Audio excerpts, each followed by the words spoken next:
Eggo 动动手。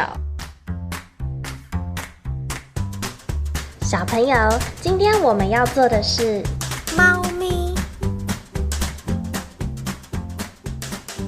首先将头、身体搓圆圆、压扁扁，接着把4只脚和尾巴搓成长长的形状，然后用白胶把它们粘起来。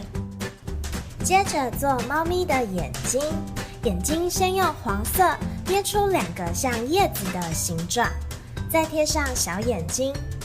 再来，除了做鼻子、嘴巴和红红的苹果脸，别忘了加上猫咪的胡须哦。最后用白胶把它们贴到脸上，就完成喽。